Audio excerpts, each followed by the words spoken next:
Congratulation Ravi Mahawar and welcome to our platform. आपका thank you selection sir. Finally आपका selection जो है फाइनली आईओसीएल एचआर पोस्ट के लिए हो गया है, एचआर एग्जीक्यूटिव पोस्ट के लिए। और टू यस टाइम्स सर। आपने यूजीसी नेट लेबर वेलफेयर से भी क्वालिफाइड किया है, राइट? Yes sir. तो रवि, आपका प्रिपरेशन जर्नी कैसा रहा? कौन से ईयर के आप पासिंग हैं?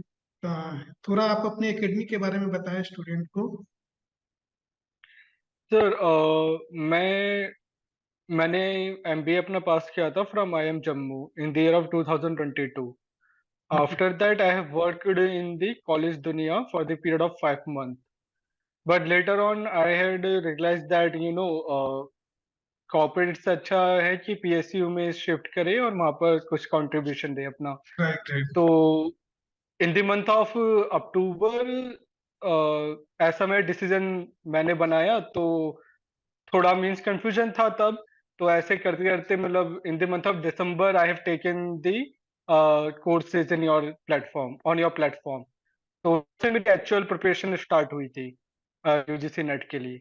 अच्छा, तो आप तो आप आईआईएम जम्मू से थे, तो वहाँ आईआईएम राइट। आईआईएम से तो सुनते हैं कि काफी अच्छा पैकेज मिल जाता है। तो फिर भी आपने पीएसयू के बारे में कैसे सोचा? सर मेरी जो प्रोफाइल थी in the Collegedunia that was business development, it was the sales role. So और जो मेरा स्पेशलाइजेशन था वो मार्केटिंग और एचआर दोनों में था। ये, तो कैंपस से ही मैं ट्राई कर रहा था कि एचआर फील्ड में मींस करियर बनाऊं, बट कैंपस प्लेसमेंट हुआ नहीं एचआर में। तो जब मैं सेल्स कर रहा था मतलब बिजनेस डेवलपमेंट में था, तो more like it was the event management. So उस टाइम पे मुझे लगा कि जॉब सेटिस्फैक्शन इतना है नहीं, और अगर आगे कुछ करियर बनाना है तो जिसमें मतलब आपको अच्छा लगता है वो उस फील्ड में करियर हाँ। बनाओ। तो तभी मैंने फिर पीएसयू की तरफ अपना मीन्स टर्न लिया था। ऊपर से जो मेरे घर में भी है ना, मेरे एल्डर ब्रदर जो है वो भी पीएसयू में थे। अच्छा। एक तो अभी भी है, दूसरा पीएसयू उन्होंने छोड़ के रेलवे में आ गए। तो उन्होंने भी मुझे काफी मोटिवेट किया कि पीएसयू के लिए मतलब प्रिपरेशन करनी चाहिए हाँ। आपको, प्राइवेट से बेटर है। तो ओके, इसलिए राइट। फिर मैं पीएसयू में आया। अच्छा, अच्छा। अच्छा, तो आपने प्रिपरेशन कब स्टार्ट किया और कितना टाइम लगा आपको यूजीसी नेट क्रैक करने में? क्योंकि आपने पहले यूजीसी नेट लेबर वेलफेयर से क्रैक किया, देन आईओसीएल एचआर में अभी अभी आपका राइट। सिलेक्शन हुआ। ओके। राइट। सर मैंने प्रिपरेशन स्टार्ट की थी mid of December 2022। Okay. Right.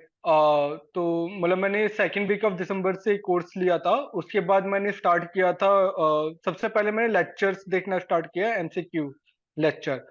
और उसके सर पीडीएफ नोट्स और लेक्चर के मैंने नोट्स बनाना स्टार्ट किए, theory unit wise point to point. हम्म।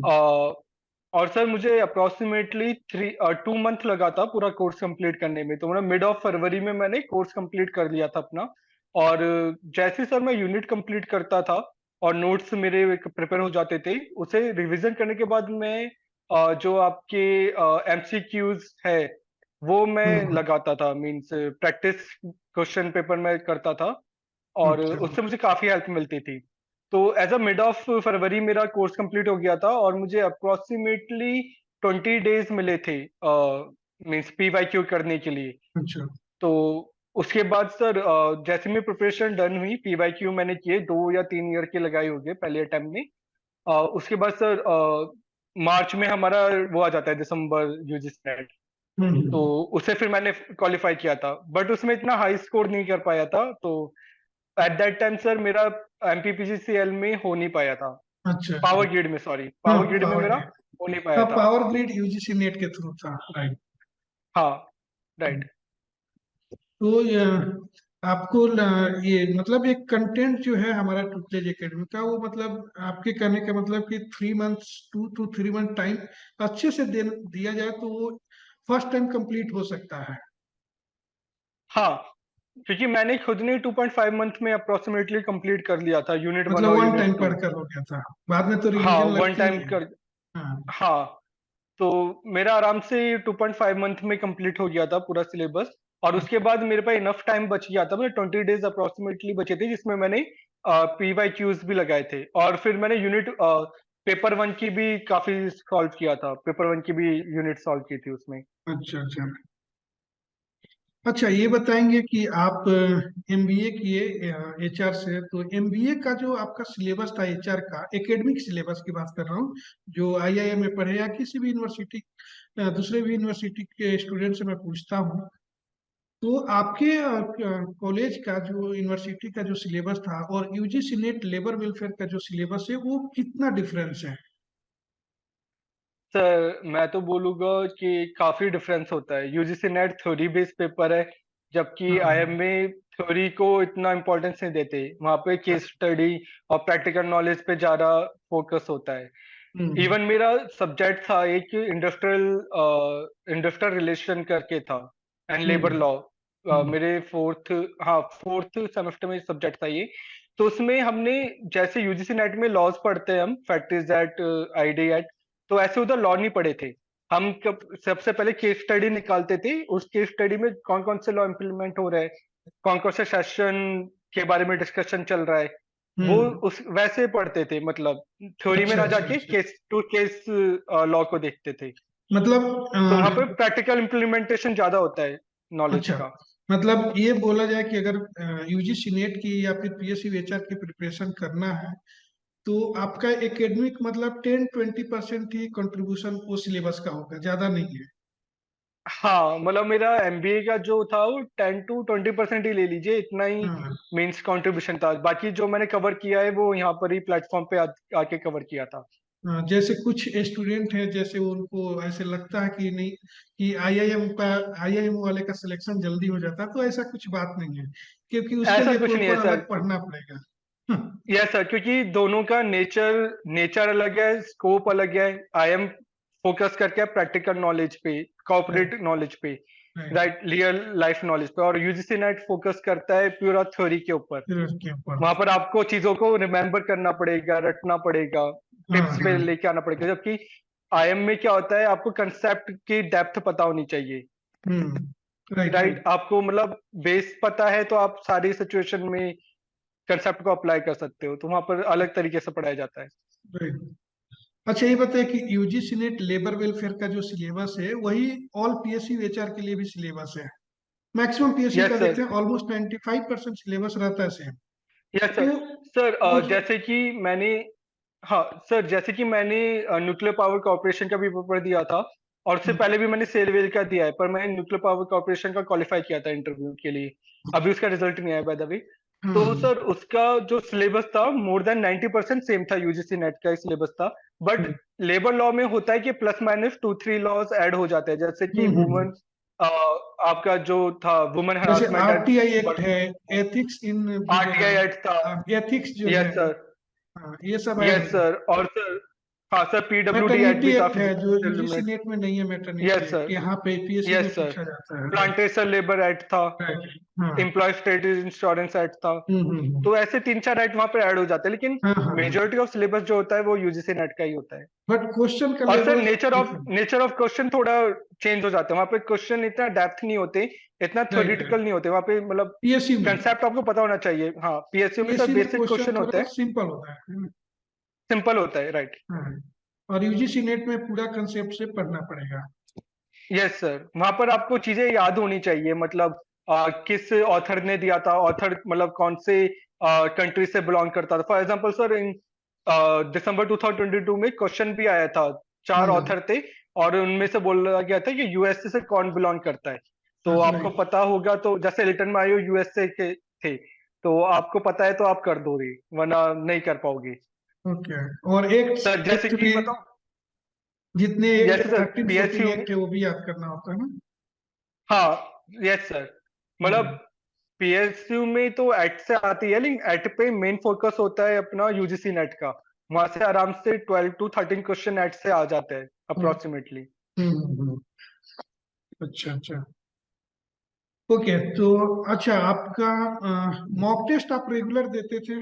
मतलब topic wise yes mock test sir. देते थे, कि या पूरा प्रिपरेशन होने के बाद आपने मॉक टेस्ट अटेम्प्ट करना नहीं शुरू? नहीं, सर जैसे जैसे मेरी यूनिट कंप्लीट होती थी, पहले हाँ। मतलब एमसीक्यू लेक्चर देके थ्योरी उसके रिलेटेड पढ़ा, उसके हम्म। बाद अपने खुद के नोट्स बनाए। जैसी मेरी यूनिट कंप्लीट हुई मैं उसके यूनिट वाइज टेस्ट देना चालू कर देता था। राइट। मतलब यही मेरा सही पैटर्न यही तरीका रहता है। था। यही स्टूडेंट को भी बताते हैं कि टॉपिक वाइज दो। क्योंकि क्या होता है ना, स्टूडेंट सोचते हैं एक बार पूरा कंप्लीट कर ले फिर टेस्ट देंगे, तब तक टाइम निकल जाता है और सर पूरा। टाइम भी नहीं बचता, ऊपर से मिस हो जाती है चीजें, अब कंसेप्ट आपके मिस होने लग जाते हैं। अब पूरा 100% सिलेबस तो आई थिंक किसी का भी कंप्लीट नहीं होता होगा। 60 डेज 90 डेज एग्जाम का यस सर। मिलता है जो है कि नहीं। Yes sir. तो इससे मतलब अच्छा। आपका पहला टाइम है तो कंप्लीट हो ही नहीं सकता, है ना। हाँ। अगर कंप्लीट हो गया तो फिर आपके प्रैक्टिस के लिए टाइम नहीं बचेगा। हम्म। पहले टाइम में तो यही होता है mostly. Right right. Okay. Okay. ठीक है। और आप वर्किंग थे या फुल टाइम आपने प्रिपरेशन किया है? सर मैंने अपनी जॉब छोड़ दी थी इन द मंथ ऑफ अक्टूबर। उसके बाद सर मेरा फोकस था मुझे पीएसयू ही क्लियर करना है। उसके बाद अच्छा। मैंने प्रिपरेशन पे फुल मतलब अपना कंसंट्रेशन पूरा प्रिपरेशन पे लगा दिया था। अच्छा, कितना टाइम देते थे आप प्रिपरेशन में? सर मेरा रूटीन थोड़ा अलग था। मुझे क्या है कि रात में पढ़ने की आदत थी। तो मैक्सिमम स्टूडेंट मैं वैसे ही होते हैं। हाँ। यस सर, मैं बताऊँ सुबह मैं मतलब कोई आइडियल नहीं है, लेकिन मैं हाँ। सुबह 10 बजे या 11 बजे उठा करता था। और हम्म। उठने के बाद अपना फ्रेश हुआ, 12 बजे से पढ़ना चालू किया, 12 से 2 पढ़ा। उसके बाद 2 घंटे या 1.5 घंटे का रेस्ट लेता था, फिर दोबारा हम्म। 4 से 5। उसके बाद हम्म। सर वही 11 बजे तक अपना नॉर्मल इंटरेक्शन, क्योंकि हम सोशल बीन है तो इंटरेक्शन तो होता रहता है। हाँ। फिर रात के 12 बजे से दोबारा स्टार्ट होता था, और रात का मेरा 12 से सुबह के 5 बजे का जो पीरियड होता है वो बहुत अच्छा। प्रोडक्टिव रहता था। उसमें मैं मतलब जितना रिवीजन हो सकता है, जितना कवर हो सकता है सिलेबस, वो सारा कवर कर लिया करता था। और फिर मैं 5 से 5:30 के बीच में दोबारा सो जाया करता था। ओके। मतलब मेरा घर पे तो सर ये होता था कि मीन्स डिस्टरबेंस बहुत रहती थी दिन में। अच्छा कोई अच्छा। कुछ बोल रहा है, कोई किसी हम्म। काम के लिए बोल रहा है, और रात में सब सो रहे होते थे, तो रात में कोई हाँ। डिस्टर्ब करने वाला नहीं होता था। तो मेरा मैक्सिमम टाइम जो पढ़ने का था वो रात में जाता था। और सोशल मीडिया प्लेटफॉर्म भी यूज करते होंगे, मतलब बीच बीच हाँ में डिस्ट्रैक्शन वो भी आता होगा। हाँ सर, इंस्टाग्राम पे मैं हूँ, और फेसबुक में इतना यूज नहीं करता। लिंक्डइन मैं काफी यूज करता था जब मैं वर्किंग में था। उसके तो बाद बस मनोरंजन के लिए, रील्स वील्स देखने के लिए इंस्टाग्राम थोड़ा हो प्रिपरेशन जाता के था। टाइम आप कुछ अपने आप पे रिस्ट्रिक्शन लगाए हुए थे कि मुझे मोबाइल से थोड़ा दूर रहना है, पढ़ने फोकस करना है? सर हाँ, मतलब एंड में लगाया था जब एग्जाम पास में आते थे, लेकिन जब मैं पढ़ रहा होता था तो बीच में जब ब्रेक आता था, पंद्रह हाँ। बीस मिनट का, आधे घंटे का, तब 2-3 रील देख लिया। उससे थोड़ा मतलब फ्रेश हो जाया करता था, बट ऐसे नहीं है कि मतलब प्रॉपर ब्रेक लगाया हो। अच्छा ऐसा तो मैंने नहीं किया था। अच्छा अच्छा। Right right. अच्छा, आपने कोई बुक अगर रेफर किया है तो आप बताएं, कोई बुक्स रेफर किए या फिर हमारा कंटेंट जो है स्टडी मटेरियल नोट्स, आपका अपना नोट्स वही यूज किए हैं? सर मेरे पास एमबीए की बुक थी, बट वहां पे बहुत डेप्थ में नॉलेज थी, मतलब बहुत ही ज्यादा एक्सप्लेनेशन के साथ कंसेप्ट थे, और इतना टाइम मेरे पास था नहीं। तो हाँ। मैंने बुक तो कोई रेफर तो की नहीं थी। बट हाँ, जो भी पीडीएफ नोट्स मुझे मिले थे, प्लस जो भी लेक्चर्स में तो, एडिशनल इंफॉर्मेशन मैम प्रोवाइड करती थी, तो ऋचा भारती ट्यूटलेज मैम। और एकेडमी से जो मटेरियल मिला था ना यस आपको? Ma'am, yes sir, yes sir. तो हाँ, उसी के थ्रू मैं एट द टाइम या फिर लेक्चर खत्म होने के बाद दोबारा वीडियो को रिवाइंड करके प्रॉपर नोट्स बनाता था, पॉइंट टू पॉइंट। मतलब हम्म। मेरी हर यूनिट में 150 से 200, इवन 250-300 पॉइंट्स भी बन जाते थे। जैसे ओके। ऑर्गेनाइजेशनल बिहेवियर बहुत बड़ी यूनिट है, तो उसमें हम्म। आराम से मैंने 250 पॉइंट्स बनाए थे, जिन्हें मैं पर्टिकुलर टाइम इंटरवल पे रिवाइज करता था। मीन्स 15 to 20 डेज में वो भी मुझे रिवाइज करना है, तो मतलब करना है। अच्छा अच्छा अच्छा। तो इससे मतलब काफी हेल्प होती थी, आप चीजें भूलते नहीं थे जब आप पर्टिकुलर इंटरवल पे चीजों को याद करते रहते हो ना, तो जब हम्म। भी पेपर आता है पास में तो आपको याद रहती है चीजें, फिर आपका रिवीजन बहुत ही क्विकली होता है। तो अच्छा। ये था कि हाँ, मैं कंसिस्टेंट था, और एक रेगुलर इंटरवल पे रिवीजन मैं करता रहता था चीजों का। वही कंसिस्टेंसी बहुत जरूरी है ना? मतलब आप हाँ, किसी भी टाइम पे प्रिपरेशन पढ़ने बैठते हैं, सेम टाइम पे रेगुलर पढ़ना जरूरी है। Right, right sir.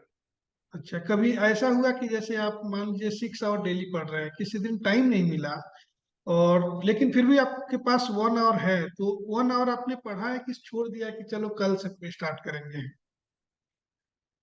सर ऐसा कुछ नहीं था, मतलब देखो कभी कभी काम आ जाता है, मतलब इवेंट्स होते हैं, फंक्शन होता है, उस दिन हम नहीं कर पाते।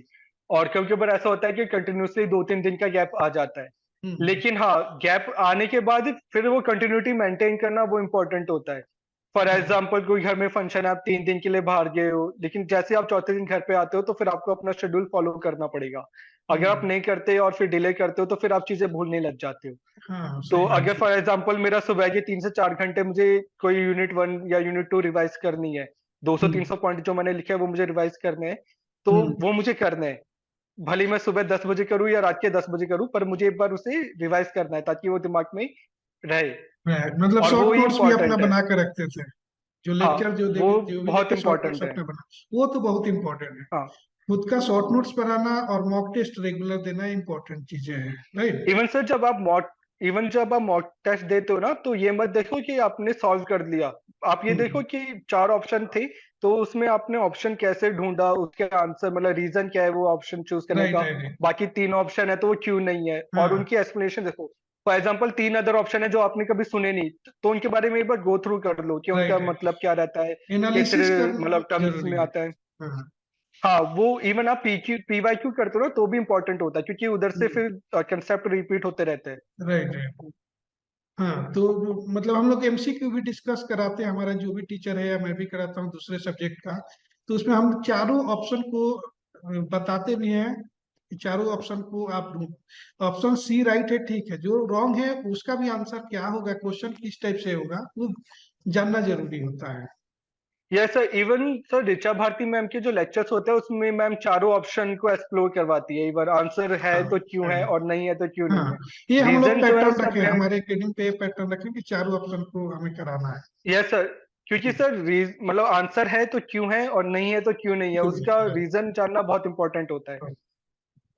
क्योंकि क्वेश्चन आएगा तो वही क्वेश्चन नहीं आएगा, थोड़ा सा ट्विस्ट होके आएगा, पर उसी हाँ, उसी टॉपिक से आएगा क्वेश्चन, ये तो कंफर्म है। राइट, हाँ। राइट। Okay, okay. अच्छा, आप कितने इंटरव्यू में, आपकी पीएसयू का इंटरव्यू कितना दिए हैं अभी तक? सर अभी तक मैंने 2 इंटरव्यू दिए थे। इससे पहले हम्म। मैंने एनपीसीआई का दिया था, और उसका रिजल्ट वो मेरा अवेटेड है? हम्म। अभी नहीं आया, अभी नहीं आया। उसमें भी वो भी उम्मीद मेरा अच्छा करता हूँ गया कि था आपका काफी। हो जाएगा। यस सर, मेरा 30 मिनट्स 30 मिनट्स से ज्यादा चला था वो इंटरव्यू, और इन डेप्थ नॉलेज मतलब उन्होंने पूछा था। उन्होंने हाँ। कोई एचआर से रिलेटेड, मतलब होता है ना इंट्रोडक्शन वाला जो एचआर होता है, वो कुछ नहीं पूछा। सिर्फ 1 मिनट ओके। का इंट्रो, और देन सीधा लेबर लॉ। तो मतलब अच्छा। उन्होंने स्टार्टिंग ही लेबर लॉ से किया था, ID act, factories act, maternity benefit act, HUT act, और भी बहुत सारे एक्ट उन्होंने मतलब लाइन से पूछे थे। अच्छा, फिर अच्छा। रैंडम क्वेश्चंस भी थे, for example land acquisition act, है ना। हम्म। ये हमने कभी पढ़ा नहीं, मतलब, सुना भी नहीं था, बट ये मेरे से हाँ, पूछ लिया था उन्होंने। मतलब ये फिर समझिए कि और भी। पीएसयू का हाँ, जो बोलिए। रिटर्न एग्जाम होता है उसमें क्वेश्चन सिंपल आता है, बट इंटरव्यू में जाएंगे तो पूरा एक्ट, लेबर लॉ का पूरी जानकारी होनी चाहिए, राइट? यस सर, ये तभी तो है। जाएंगे। ऊपर से सर पीएसयू टू पीएसयू भी डिपेंड करता है। हम्म। एनपीएसएल सर, वो जाना जाता है more than means interview based selection rather than हाँ, हाँ। Test based selection. वो रिसर्च क्योंकि फिफ्टी इंस्टीट्यूट परसेंट भी तो वेटेज है, होता है। रिसर्च सेंटर भी तो यस है। सर, हम्म। यस सर, 50% वेटेज होता है उनका इंटरव्यू का, तो इंटरव्यू राइट। बहुत इंपॉर्टेंट है उधर का। हम्म। इवन आईयूसीएल में भी इंटरव्यू इंपॉर्टेंट है, क्योंकि 10% वेटेज होता है। 10% is very important for candidate like me. Right. But जो होता है ना, डिफिकल्टी लेवल होता है वो वहाँ का कुछ अलग ही लेवल का था। आईयूसीएल का भी अच्छा था, बट हम्म। उससे कंपैरेटिवली थोड़ा लो था। अच्छा। हाँ, राइट। हाँ, एनपीसीआईएल, डीआरडीओ, बार्क, इसरो, ये सब का इंटरव्यू हार्ड होता है। इंजीनियरिंग के भी यस सर, कैंडिडेट जाते हैं तो काफी टफ इंटरव्यू होता है उनका। यस सर, और सर वो टू द पॉइंट क्वेश्चन पूछते हैं, उन्हें सिर्फ हम्म। मतलब आपके सब्जेक्ट नॉलेज को चेक करना होता है, आपकी टेक्निकल कितना अच्छा है। Right, right. 30 मिनट्स में वो पूरा चेक कर लेते हैं कि आप कितना पढ़े पूरा हैं। चेक कर लेता है। राइट। राइट। Okay, okay. अच्छा, तो और ट्यूटलेज एकेडमी पे, हमारे प्लेटफॉर्म पे आपको जो इंटरव्यू सेशन मिला उससे आपको कुछ हेल्प मिला? सर इंटरव्यू सेशन काफी अच्छा था। मतलब जो होता है ना, हमें कंपनी के बारे में क्या क्या रिसर्च करके जाना चाहिए, उनकी एनुअल रिपोर्ट, फाइनेंशियल मैट्रिसेस, है ना, even employee turnover, employee number of hmm. Employees, और उनका डाइवर्सिफाइड पोर्टफोलियो, प्लस उनके जो प्रीवियस रिक्रूटमेंट हुई है उसमें किस तरह का पैटर्न आया, इंटरव्यू में कैसे क्वेश्चन पूछे जाते हैं, क्या हम्म। क्या टॉपिक पढ़ना चाहिए, वो सब हमें गाइडेंस मिली थी इंटरव्यू सेशन में जो टुटलेस एकेडमी के थ्रू हुआ था। तो उससे हाँ। काफी हेल्प मिली थी। इवन पीडीएफ भी आपने प्रोवाइड करवाई थी हमें, जिसमें जो भी मीन्स इम्पोर्टेंट डाटा है वो उसमें हम्म। मेंशन था। तो हम्म। हाँ, हमें मतलब ज्यादा रिसर्च करके नहीं जाना पड़ा था, एक बार साइट के थ्रू मतलब गो थ्रू कर लिया था, प्लस डॉक्यूमेंट एक बार रीड हो गया था, तो मोटा मोटा कंपनी के बारे में सारी इंफॉर्मेशन था। हम्म। हम्म। यही सेम आईयूसीएल के ऊपर भी सेम एप्लीकेबल था, उधर भी हमें डॉक्यूमेंट प्रोवाइड कर दिया गया था। तो इतना डीप नॉलेज हमें मतलब मिल गया था अच्छा खासा।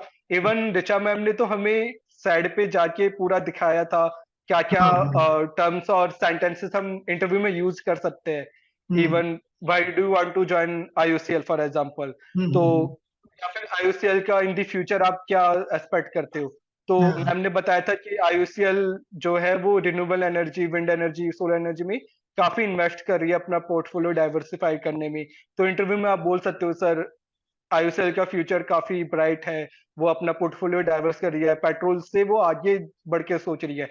तो in the hmm. Coming year मैं नहीं समझता कि आईयूसीएल मिट जाएगी या फिर एक्सटेंट हो जाएगी जैसा पेट्रोल एक्सटेंट होगा, हम्म। बल्कि वो और ज्यादा फ्लरिश करेगी। वो अपॉर्चुनिटीज अभी ढूंढ रही है, इन्वेस्टमेंट कर रही है। तो हम्म। मतलब काफी सारी अपने क्वेश्चन, मतलब क्वेश्चन का आंसर कैसे प्रिपेयर करना है, छोटे मतलब जो पूछे जाते हैं वो सब हमें गाइडेंस ट्यूटोरियल में काफी मिली हाँ। थी।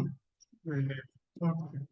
प्लस जो होता है ना, मैम का एक्सपीरियंस काफी डाइवर्सिफाई है, उन्होंने काफी एग्जाम निकला मतलब क्रैक किया है। तो उन्हें हम्म। पता है पीएसयू में कैसे क्वेश्चंस आते हैं इंटरव्यू में। तो हाँ जो अभी। एक एक्सपर्ट से गाइडेंस लेना काफी बेनिफिशियल रहता है। हाँ दोनों एक एजुकेटर हमारे मतलब UGC net multiple time qualify किए हैं, पीएससी एचआर भी क्वालिफाई किए हैं। इवन इवन सर, अगर आप किसी भारत की मतलब किसी और प्लेटफॉर्म पे जाओगी और उधर से अगर आप ट्रेनिंग लेते हो, तो वो आपको सिर्फ बेसिक जो एचआर होता है ना वो प्रिपेयर करवा देगी। आपका इंट्रो कैसा होना चाहिए, कैसा हम्म। एटीट्यूड होना चाहिए, और हम्म। आपके एक्सपीरियंस बेस पे क्वेश्चन, वो सब आपको प्रिपेयर करवा दे। पर जो टेक्निकल क्वेश्चन होता है, जो मोर देन 80% वेटेज होता है इंटरव्यू में, हम्म। वो मैम से अच्छा कोई नहीं करवा सकता मेरी ओपिनियन ऋचा में। भारती मैम कराएंगे। क्योंकि मैम को, हम्म। यस, क्योंकि उन्हें एक्सपीरियंस बहुत ज्यादा है इससे हाँ रिलेटेड, राइट और राइट। वो डे टू डे मतलब इसी फील्ड के इंटरव्यूज की प्रिपरेशन करवाते हैं। तो उन्हें पता है क्या पूछा जाता है और कौन सा ऑर्गेनाइजेशन किस तरह के क्वेश्चन पूछता है। ओके। अच्छा चलिए एक लास्ट क्वेश्चन है कि, और ये काफी सारे हमारे स्टूडेंट जो हैं इसी के लिए वेट कर रहे होंगे कि उनको प्रिपरेशन कैसे करना चाहिए, कितना टाइम देना चाहिए और कैसे स्टार्ट करना चाहिए। इसके बारे में आपका जो भी जर्नी, आपका जो एक्सपीरियंस रहा, आप काफी अच्छे से बता सकते हैं। अभी अभी आपका सिलेक्शन हुआ है तो थोड़ा उनको आप गाइड करें कि कैसे वो प्रिपरेशन स्टार्ट करें।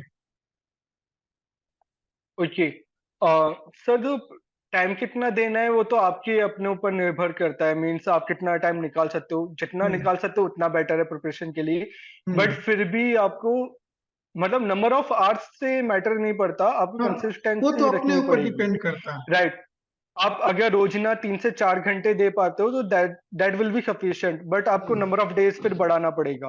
राइट, हम्म। आप 3-4 महीने पहले से अपनी प्रिपरेशन स्टार्ट कर दो। ये नहीं कि हम्म। आप महीने भर पहले से स्टार्ट कर रहे हो, 2-2 3 3 घंटे कंसिस्टेंट मतलब हम्म। कंसिस्टेंटली पढ़ रहे हो, फिर भी आप सोचो सिलेक्शन नहीं हो रहा, तो उसमें क्या होता है, आपका सिलेबस कवर नहीं होता। पर हाँ, आप अर्ली स्टार्ट करते हो, नंबर ऑफ आवर कम रखते हो, पर कंसिस्टेंट रहते हो, तो आपका सिलेक्शन होने की प्रोबेबिलिटी बढ़ जाती है, क्योंकि आपको कंसेप्ट अच्छे से पता होना चालू हो जाता है। हम्म। फिर मेरी अगर जर्नी की बात करें तो मैंने दिसंबर मिड से स्टार्ट कर दिया था। मैंने मतलब मेरा पैटर्न ये था, तो पहले मैं एमसीक्यूज बेस्ड जो लेक्चर है वो कवर करता था, उसके नोट्स बनाता था। फिर उस जो पॉइंट है उससे रिलेटेड थ्योरी कवर करता था। मींस हाँ, ये पॉइंट मैम ने बताया है, इनसे क्वेश्चन आया गया है और इनके पीछे की थ्योरी ये है, उससे हम्म। रिलेटेड मैं अपने पॉइंट्स बनाता था।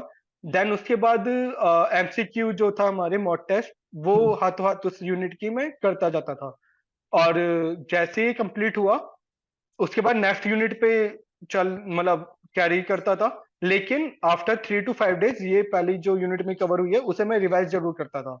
और जैसे ही मेरा पूरा होल सिलेबस कंप्लीट हो गया, उसके बाद से मैं रिवीजन प्लान करता था कि भाई 15 दिन है, 10 यूनिट है, पहले यूनिट को एक दिन में रिवाइज करना है, दूसरी को एक दिन, फिर वो भी थोड़ा बड़ा है तो उसे 2 या ढाई दिन में रिवाइज करना है, फिर HR मतलब इंडस्ट्रियल डिस्प्यूट आ गया तो एक दिन, लेबर लॉ थोड़ा बड़ा है तो उससे 2.5 दिन हो गया, फिर वेजेस वाला थोड़ा बड़ा है तो उससे 3 दिन हो गया, टाइम लगता और 9th और 10th तो थोड़ा छोटा है तो उन्हें एक दिन में कंप्लीट कर लिया।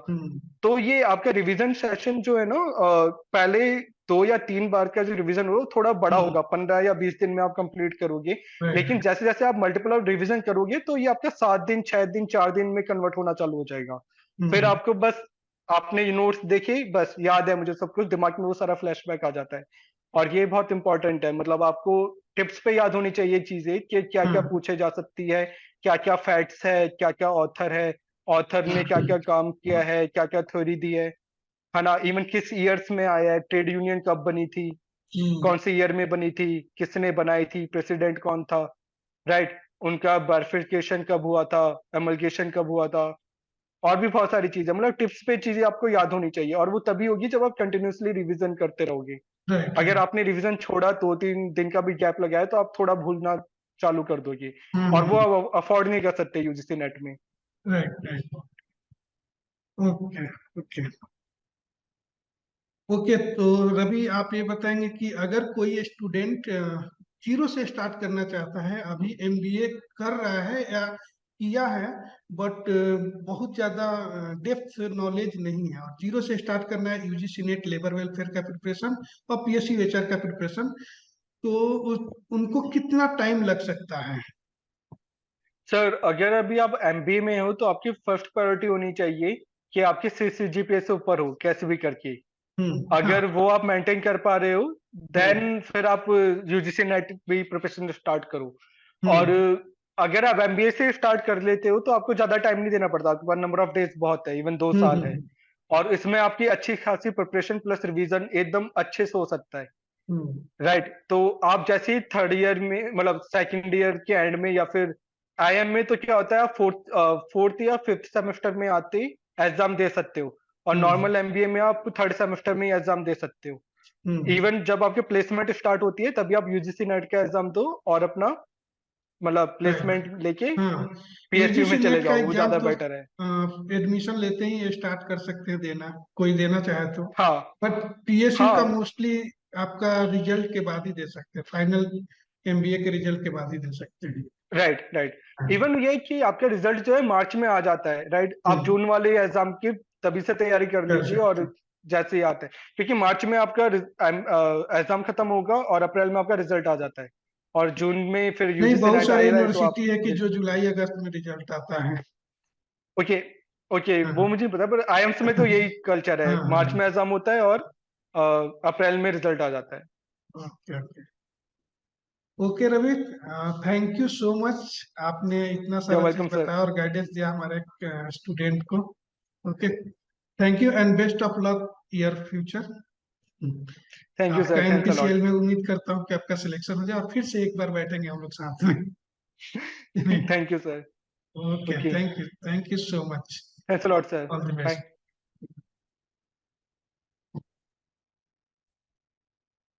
Are you preparing for UGC NET or any other PSU exam? Join the best course on Tutelage Academy app now.